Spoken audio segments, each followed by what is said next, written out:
Bonjour à tous et bienvenue à l'entretien de France 24. Alors que les derniers combattants islamistes sont chassés du nord du Mali, le pays va devoir faire face à de nouveaux défis.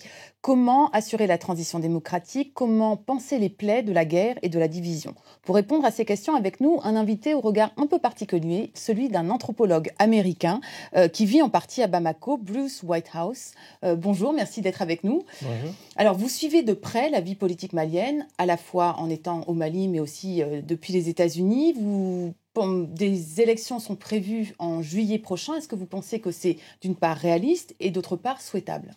Bon, d'une part, je pense que les élections au mois de juillet ne sont pas techniquement possibles, c'est-à-dire qu'il y a les listes électorales, il y a toutes sortes de problèmes logistiques qui vont se poser et je vois mal comment une élection soit possible d'ici le mois de juillet. Mais au deuxième niveau, les élections ne sont pas souhaitables au mois de juillet parce qu'il faut plus de temps à la classe politique malienne et au peuple malien pour vraiment se préparer pour entamer un processus vraiment démocratique qui va aboutir à un pouvoir légitime à Bamako. Et je crains que des élections hâtives risquent de siéger un pouvoir illégitime. Donc pour assurer la légitimité du pouvoir qui va sortir des prochaines élections, un processus, vous parlez de la nécessité d'un dialogue national. Ça veut dire quoi exactement un dialogue national, une réconciliation nationale concrètement? Le gouvernement de transition à Bamako a mis en place une commission de dialogue, de réconciliation nationale. C'est un premier pas très important, mais le dialogue qui doit se faire doit comporter toutes les couches de la société, non seulement les gens du Nord, le peuple Touareg avec leurs revendications qui sont autonomistes. Il y a des revendications autonomistes, mais il y a des autres revendications qui sont tout à fait légitimes. Comme par exemple une meilleure répartition des richesses. Justement, une administration plus efficace, plus axée vers leurs propres besoins. Mais ce sont des revendications partagées, je pense, par la totalité de la population malienne. Et le Mali qui est un des pays les plus pauvres au monde, quand même, il faut le rappeler. Justement. Alors, est-ce que pour aider ce dialogue, cette réconciliation nationale, est-ce qu'il faut... comment les pays étrangers peuvent soutenir ce processus? Est-ce qu'il faut aider? Est-ce qu'il faut financer ce processus? Quelles sont les méthodes, d'après vous? Je pense que le financement est important, mais l'aide au développement au Mali pendant les 2 décennies passées, cette aide a aussi contribué à déstabiliser le pays en quelque sorte en créant des inégalités entre ceux qui ont accès à ces bénéfices et qui contrôlent le financement au niveau de Bamako et des villes régionales et le peuple ordinaire. Donc, je pense qu'il faut être très prudent avec l'aide au Mali. Il faut veiller sur la manière dont elle est dépensée et surtout, il faut suivre l'aide pour s'assurer que ce soit vraiment efficace. Être beaucoup plus prudent avec l'aide internationale. Alors, vous dites, donc, juillet, pour vous, c'est une échéance qui n'est pas ni réaliste, ni forcément souhaitable, qu'il faut d'abord favoriser un dialogue national, une réconciliation nationale. Mais alors, pendant ce temps, est-ce que vous pensez que cette phase de transition, avec ce gouvernement de transition, est-ce que c'est stable, finalement? Est-ce que c'est bien pour le pays? C'est pas bien pour le pays, mais... parmi les alternatives, je pense qu'on peut tolérer ce pouvoir illégitime sur place pendant quelques mois afin d'entamer un processus de la démocratie qui soit vraiment durable et qui va siéger un pouvoir légitime. Dans un de vos articles, vous dites certains Maliens sont assez sceptiques et réticents face à cette commission nationale ou de dialogue national mise en place parce qu'elle ne reflète pas les traditions et les cultures de règlement des conflits. C'est quoi la culture des règlements des conflits au Mali? Pourquoi est-ce que certains Maliens sont sceptiques face à ça? Certains interprètent la tradition malienne sur la réconciliation comme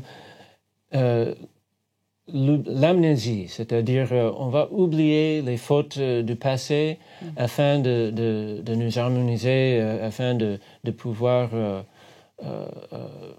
continuer à vivre ensemble. Mais l'amnésie et l'amnistie, alors voilà. Les deux. Voilà, mais je pense que ce qui est important maintenant, c'est de rompre avec le cycle de l'impunité, parce que cette amnésie s'est traduite en impunité pour les dirigeants la plupart du temps.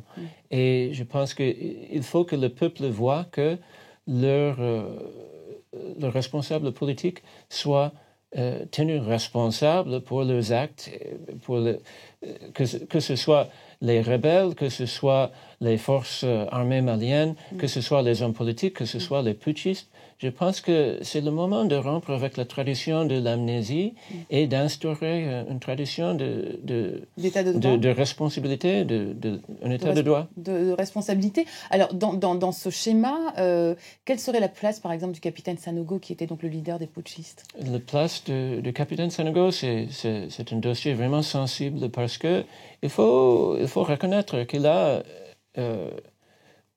est bien suivi au sein de la population, surtout à Bamako, que les mêmes gens qui n'ont pas de confiance à leurs dirigeants politiques, ils ont mis beaucoup d'espoir dans la personne du capitaine Sanogo après le coup d'État de mars 2012, parce qu'ils le voyaient comme quelqu'un venu de l'extérieur du système politique corrompu qui pourrait renouveler l'État.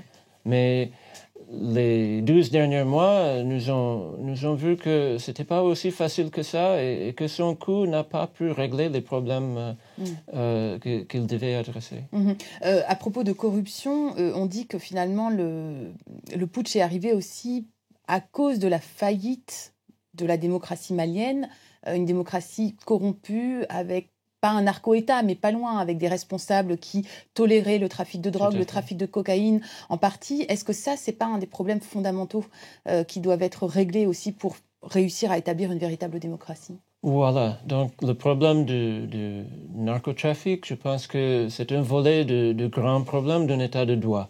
Et si on arrive à établir un État qui peut contrôler ses frontières, qui peut appliquer ses propres lois sur son territoire, donc contrôler ou combattre le trafic de la drogue, ça devient possible. Mais avec l'État, avec l'armée, avec les forces de sécurité qui est sur place actuellement, le Mali n'est pas en mesure de le faire. Oh, mais avec quels moyens? Vous dites contrôler le territoire, contrôler les frontières, c'est le désert, c'est quand même un territoire immense. Comment véritablement contrôler ce territoire?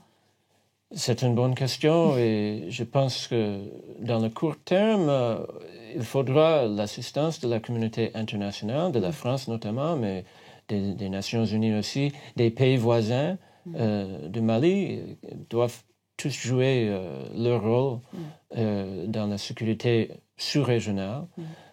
Mais au long terme, j'ose espérer que les Maliens sont sur le chemin d'instaurer un État de droit avec des responsables capables de gérer les intérêts de tout le peuple et non pas simplement de l'élite politique. Alors dans ce processus de transition démocratique, l'armée doit jouer un rôle aussi très important, une armée qu'on dit sous-équipée, sous-formée, et d'ailleurs il est question de former, des formateurs européens sont arrivés à Bamako pour aider cette armée malienne à se remettre en place. Cela dit, d'autres ont déjà essayé, notamment les États-Unis, qui ont dépenser des dizaines de millions de dollars pour former l'armée malienne et les soldats maliens avec peu de résultats, voire un résultat contre-productif, puisqu'on sait que certains putschistes, et notamment le capitaine Sanogo, avaient été formés par les Américains. Alors comment ne pas commettre les mêmes erreurs que les Américains? Ça, c'est très important. Je pense qu'il y a pas mal d'embarras à Washington depuis le coup de mars 2012, parce que le capitaine Sanogo a été formé à plusieurs reprises aux États-Unis. Beaucoup d'officiers maliens ont reçu ces formations. Donc, pour moi, le problème, c'était qu'on voulait s'adresser à la question de la sécurité au Sahel d'une manière trop étroite et que maintenant, on a pris conscience que ce n'est pas simplement en s'orientant vers les militaires et les problèmes de sécurité qu'on va vaincre, par exemple, l'islamisme radical dans la sous-région. Il faut s'adresser sur beaucoup de volets. La question de rétablir un état de droit, la question de responsabiliser les hommes politiques, la question de faire appliquer la loi de la République laïque. Donc, sur tous ces plans, il faut que la communauté internationale et une approche globale, finalement. Tout à fait. Et on ne peut pas se limiter au volet de la sécurité de l'armée.